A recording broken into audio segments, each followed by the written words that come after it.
that. We also want to bring down Peter Doocy, because Peter Doocy is talking about the federal response to this and what President-elect Trump is saying and where we plan to go from here with help from our federal neighbors. Peter, what do you know? Trace, to build off of what you were just talking about, President-elect Trump is also watching as this $50 billion 0% contained fire continues to spread, and he's got a suggestion on Truth Social. He says Governor Gavin Newsom should immediately go to Northern California and open up the water main and let the water flow into his dry, starving, burning state instead of having it go out into the Pacific Ocean. It ought to be done right now. No more excuses from this incompetent governor. It's already far too late. And this cleanup and rebuild are going to be a huge undertaking during Trump's next term. So what's happened is a tragedy, and the governor has not done a good job. With that being said, I got along well with him when he was governor. We worked together very well, and we would work together. I guess it looks like we're going to be the one having to rebuild it. Newsom is taking a lot of incoming from frustrated Californians, and he says he doesn't think it's the time for Trump to be involving himself right now. People have lost their lives. Kids lost their schools, families completely torn asunder, churches burned down. This guy wanted to politicize it. I have a lot of thoughts, and I know what I want to say. I won't.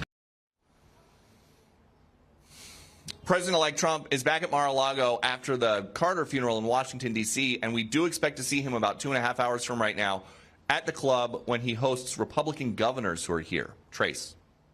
Welcome back. President-elect Trump and Gavin Newsom trading shots on who's to blame and who's politicizing what over the deadly wildfires that have ravaged the Golden State. Watch. It's very sad because I've been trying to get Gavin Newsom to allow water to come. You'd have tremendous water up there. They send it out to the Pacific because they're trying to protect a tiny little fish. Well, he isn't the only person calling out Greasy Gav. Watch this. Literally talking to the president right now to specifically answer the question of what we can do for you and your daughter. Can I hear it? Can I hear your call? Because I don't believe it. Why was there no water in the hydrants, Governor? Dana, that woman speaks for so many. There is so much frustration. They are angry at Karen Bass. They're particularly angry at this governor who's had a long, long time to fix these problems that Rick Caruso has said that they predicted them. They could have prevented them. And Gavin Newsom basically has the run of government out there with the state legislature, right? So if you wanted to put some points on the board and get some things done, you could have. You've also could have had he had the political might to be able to tell the environmentalists, go pound sand. We're not going to leave kindling around here when we know these Santa Ana winds are coming. We are going to clear the brush. And yes, we are going to fill the reservoirs. Do not file that. Do not defend that lawsuit. Do not. There are lots of things that he could have done. I was thinking today, imagine if Ron DeSantis were the governor of Florida. Mm-hmm. I'm sorry, the governor of California. Yeah. Even for a year, the things that might be different today. And I think that her being willing to go up to him and Gavin Newsom being willing to talk to her at least, rather than Karen Bass, who was just dumbfounded after 14 hours on a flight and couldn't come up with "I'm sorry." But what was she doing? Just watching the flight map for 14 hours? And no, she said she was on the phone, but it doesn't feel like it doesn't really look like. But they didn't fill up the reservoirs. This is also something that, one, there's the short-term problem, but there is a longer-term problem, and we've talked about that with little Delta Smelt and all of these things. There is a reckoning coming. And one of the exciting things for people that want to regroup and have better environmental and land conservation policies going forward is that with this new administration, you have a lot of different people that will be there. And one of them is Governor Doug Burgum of North Dakota. He understands these issues very, very well and will be instrumental in helping make this happen. And then Brooke Rollins over at the U.S. Department of Agriculture, they oversee forests. So I think you're going to see a concentrated effort to make sure this doesn't happen again. But we're just at that tipping point of understanding the scope and scale of this disaster. Yes. And that woman was just one person who lost everything, doesn't know where her kids are going to go to school. No, the schools have literally burned down. And again, you're talking about something that is so incredibly personal. But Greg, obviously you are from California. Gavin Newsom has had a lot of time to fix these things, but he doesn't want to because they're not sexy. You know, as you pointed out in the past, he's much more interested in virtue signaling and talking about things that feel good and make him seem like a good person, as opposed to tackling the things that he's not going to get a lot of credit for, that take a lot more work, but will help the long-term health of the state should he resign. Excellent question. You know, I find that these strongest anti-communists were once communists. You know, the most persuasive Republicans are usually an ex-Democrat that was burned by their policies. Look at the trans movement. The most persuasive voices on against child mutilation are the detransitioners. You look at the most interesting Republicans we have now, they're basically canceled Democrats, Elon Musk, RFK Jr., Tulsi. So the most powerful agent for change is the person burned by their own beliefs. And I think you're going to see that. I was just thinking, too, the reaction to the fires in L.A. kind of mirrored the reaction to crime in New York. It's where the public suddenly realizes that there's no help coming. There's no help coming. And we sit there and we talked about crime for years and nobody listened. We have a governor who went on the subway and said how safe it is. And days later, a woman was set on fire. Ironically, it took a woman in flames to get people to realize that platitudes won't save you. And it's doing that right here. Lastly, it's weird. I was just thinking about this, that, you know, so many people are homeless. There's like thousands of homeless people. I don't think any of them are going to be sleeping on the streets. Just think about why not? What's the difference? Well, the money is allocated towards something that hasn't gotten better. It has only gotten worse. No, I'm just saying there are people who are homeless that aren't going to be on the streets. So why are the homeless on the streets? You know what I mean? It's like we think like they don't have there's something about the lifestyle. If you have a network of people around you, if you haven't cut yourself off from the world, you will find a place. So people are angry. The anger has to go somewhere. Why shouldn't it go to the governor? It should. And I think that he feels okay about it. I mean, he wasn't trying to turn his back on her and push her off on a staffer. I think that Gavin Newsom, especially in the post-French Laundry world, understands that you need to do constituent relations better, and you need to be a public face for it. And I haven't seen him cowering from this. I think that's the only thing he does. I think he's a public face, and I think he's really good at optics. But when he says things like, we're going to leave the water up to the local folks, it's a state issue. It's not just a local issue. And I think he was trying. It was a longer conversation than just that soundbite, obviously. And I'm not here to say that everything has gone perfectly. Obviously not. It's going to be $52 billion probably to repair this. You know, tens of thousands, hundreds of thousands displaced. I hope that it's only 5 who have passed away, but we don't know. And it's not because I'm a Pollyanna or I can't take it. I just don't see why it's worthwhile for President-elect Trump to be calling him Gavin Newsom, or to say, like, you should resign right now. Like, if Barack Obama had shown up in New Jersey after Sandy and said, like, hey, Chris, you could lose a few pounds or something like that, or gone down to Florida and said to DeSantis, like, those lifts are doing a lot of work down there, right? How tall are you really? Like, why? I don't think he's. Yeah, he is. He's making fun. Greasy Gavin Newsom. You know, but Jessica, that's the issue with you guys. No, it's You're not. So obsessed with talk. I'm not. And not action. Because I have action things to say on top of that. I'm making a point then say about them, Jessica, because no one well, cares stop talking about so I can. Name calling. All right. Actually, some people do. No, and no one cares what he calls him, Jessica. The state is on fire. The state's on fire, and you're out here saying they have water. No. They don't have water. I'm saying that the tanks were full. There was a pressure problem. Either way, Jessica, there's a pressure problem because their tank was empty, The governor of California should not have to put a fact check up on his site that says Trump is conflating 2 entirely unrelated things: the conveyance of water to South California and supply from local storage. No such document as, quote, water restoration declaration exists. It's pure fiction. Why can't President-elect Trump take the mandate that he got, right? A lot of left-leaning people voted for him and show up and just say... I know we're in the middle of Jesse on Jesse action, but let's hear from Jesse Water. I was loving that action. Jesse. I mean, I have press releases from the state, from the DOJ. California sues Trump administration to block water rules. Attorney General Becerra files lawsuit against Trump administration. They're trying to send water from the north to the south, and they're suing them to stop it because of fish that no one eats, Jessica. That's all we're saying. That's what we're saying. We're saying that the guy can't run the state, and he's sitting there with his hands in his pockets. And you're bringing up the homeless. There's a good chance the homeless started this fire. Did you know that 54% of the fires that the LA Fire Department respond to were started by the homeless? And we're spending more money on the homeless than we are on stopping these fires, Jessica. This guy is a bad executive, and he wants to run for president, and he's got no army behind him. Bezos is gone. Bezos is in Mar-a-Lago. Zuckerberg's at Mar-a-Lago. Who's going to stand with Newsom while everything's burnt to a crisp?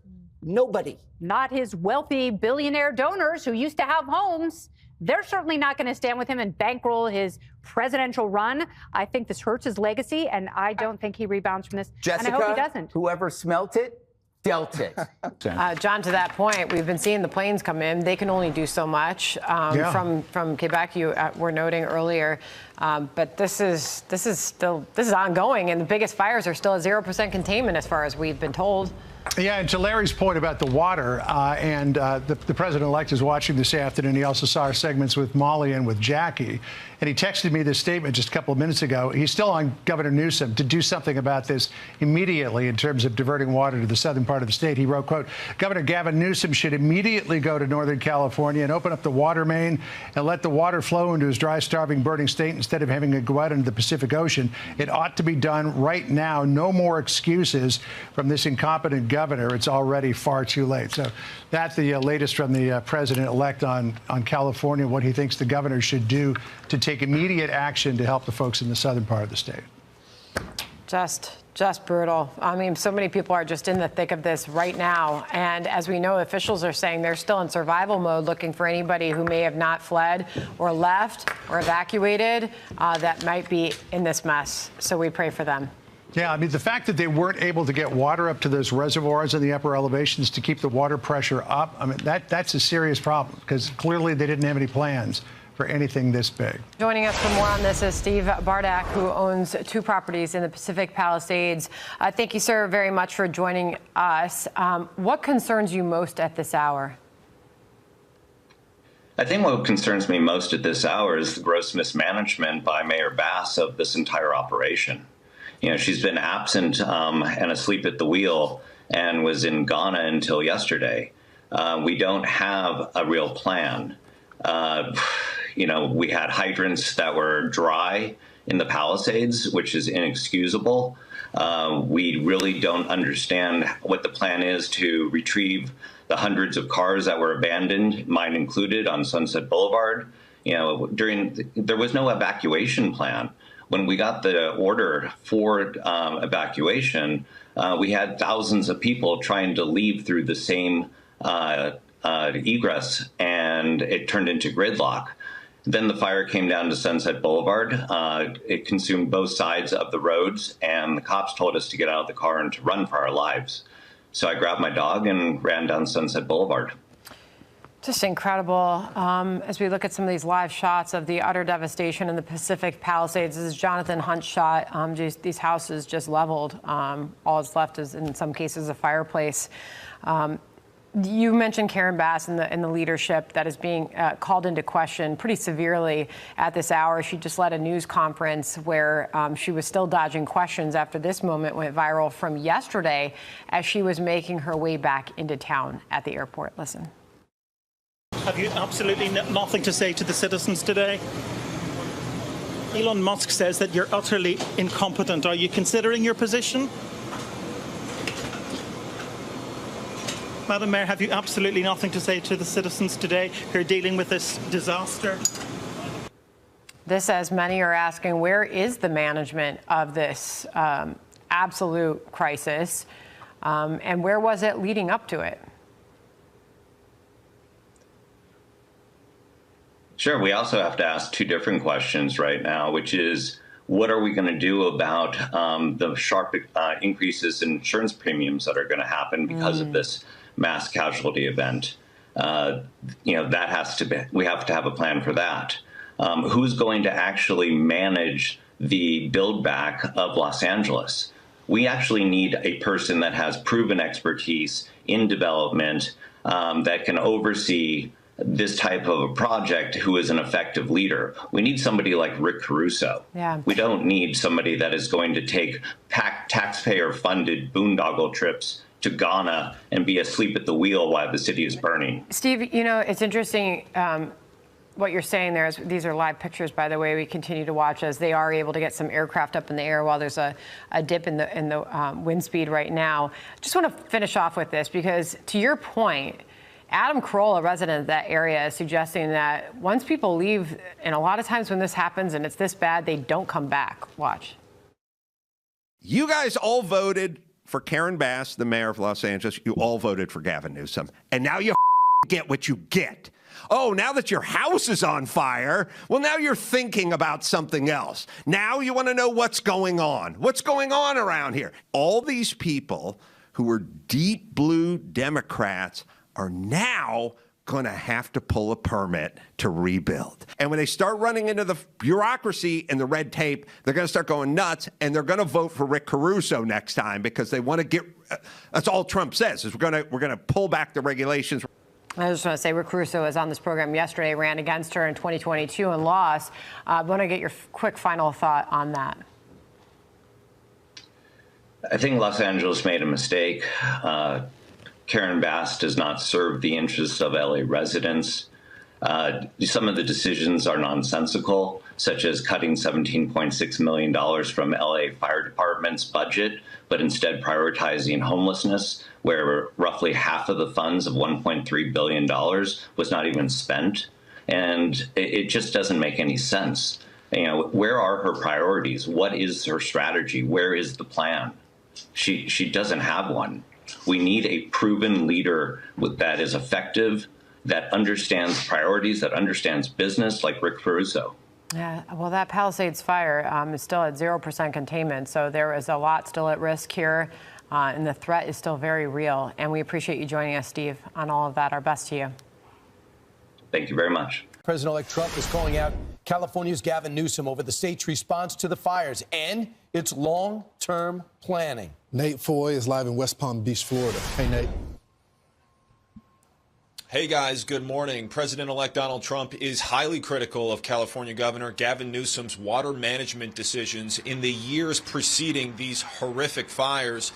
Namely, Trump says that Newsom should have and refused to sign a water declaration or a water restoration declaration that could have put California in a much better position to fight these fires. I've been trying to get Gavin Newsom to allow water to come. You'd have tremendous water up there. They send it out to the Pacific because they're trying to protect a tiny little fish. And for the sake of a smelt, they have no water. They had no water in the fire hydrants today in Los Angeles. This is a true tragedy, and it's a mistake of the governor, and you could say the administration. So Trump is referring to a 2020 memorandum that he signed meant to bring more water to Los Angeles and other parts of California, but the state said it wasn't scientifically justified and sued to block it for concerns about endangered species. Newsom's office pushes back on Trump's story, saying, quote, "There's no such document as the Water Restoration Declaration. That is pure fiction." Meanwhile, Trump is demanding Newsom's resignation, writing on Truth Social, quote, "One of the best and most beautiful parts of the United States of America is burning down to the ground. It's ashes, and Gavin Newsom should resign. This is all his fault." Here's Newsom last night. One can't even respond to it. I mean, it's people are literally fleeing. People have lost their lives. Kids lost their schools. Families completely torn asunder. Churches burned down.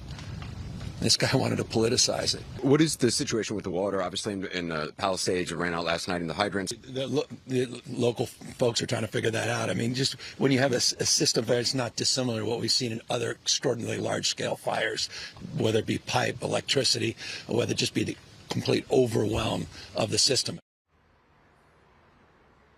Trump will attend former President Jimmy Carter's funeral in Washington, D.C. today, and then he'll fly back to Palm Beach, where he will meet with Republican governors at Mar-a-Lago tonight. We'll send it back to you. All right, Nate, thank you very much. Yeah, they're talking about the tanks. They were empty at 5 o'clock. At 5 o'clock, they were empty. On Tuesday? On Tuesday. You got to be kidding me. Pacific Palisades, I mean, if you have a $3 million home, if the taxes are like New York, it's probably $50,000, $60,000, $70,000 in taxes you're paying, and you can't get a hydrant. You can't get a hydrant in front of your house. I mean, what about working class areas? If the high tax areas can't do this, and Rick Caruso came out and said, I talked to firefighters. They are frustrated. They're pulling up, and they said there's no water there, and they said that they don't have equipment necessary to fight. So, and while she decides, Karen Bass says, I'm looking at my budget, and I got to give over $1 billion to homeless, and I got to cut $23 million from the budget for firefighters. And they came back and said, you can't cut 23. So she says, all right, we'll just cut 17. How does that sound? I would just like someone to tell me the appropriate time to criticize the leadership here. I mean, to the president, and I talked to the president last night, his criticism is warranted. He predicted this before it even happened. And he said, this is something that we can do to solve this problem. Okay, they don't do it. And now we're in this mess. A governor who loves to do press conference, loves the showboat of, you know, the office, but when it comes to management and leadership stuff, he was asked about the fire hydrants, and he says he's going to leave it to the locals. There's a tragedy going on county to county, okay, city to city. You would think the state would have a position on that. And he says, just go to the locals. That's a failure of leadership. One young man in Pacific Palisades, I saw an interview with him. He was a high schooler. And he said, they came to our house to try to hook up to the fire hydrant right in front of our home, and there was no water. Absolutely no water in this neighborhood in America. That shouldn't happen. Who's responsible for that? Who should be held accountable? Is it Karen Bass? Is it whoever's over the community of Pacific Palisades? The water problem needs to be fixed there, especially when there was an alert a few days before and Karen Bass goes over to Ghana and then flies back and won't answer questions. The reporter says, with Sky News, says, do you want to apologize to your community? She didn't say anything. Do you want to apologize for cutting the firefighters' budget so much? Why is homeless getting more than $1 billion and firefighters are getting their budget cut $17 million? Well, look, the problem was, and you saw it live yesterday, there were 100-mile-an-hour winds. You could have 1 jillion gallons of water. It's not going to put it out. Obviously, what has happened as the winds have gone down and the fire crews have been able to get in and get back up into the air, they've been able to use the existing facility. One of the problems is they've got these great big tanks. Apparently, the city of Los Angeles has 114 massive tanks. They were all filled up at the beginning, but then nobody was expecting that kind of demand, and then it ran out. So going forward, your point about criticizing the leadership is accurate. It's like, okay, who decided we would only have this number of things? Who decided we would only have this number of tanks, this number of trucks, and stuff like this? And also going forward, I think a lot of the people in California are going to say, we could have had more water coming from that San Joaquin Delta thing if there weren't so many environmental protections for a tiny little fish that has been declared extinct. Well, even Donald Trump in November of 2018, almost 9 years ago, he was out in the woods with Gavin Newsom saying, you need to fix your forests. How can Austria do this? How can Finland do this? They have many more trees and more forests than you do in California, and they don't have forest fires like California does. I wonder if those tanks are actually full, Steve. I know you got to take them at their word, who's checking them, but I wonder if they were actually even full, because you don't run out in hours. It doesn't matter if it's a big or small fire. You can't run out hours into a huge fire, even before you even know the magnitude of it. Maybe you can't get it out, but you could just save neighborhoods. Hey, Sean Hannity here. Hey, click here to subscribe to Fox News YouTube page and catch our hottest interviews and most compelling analysis. You will not get it anywhere else.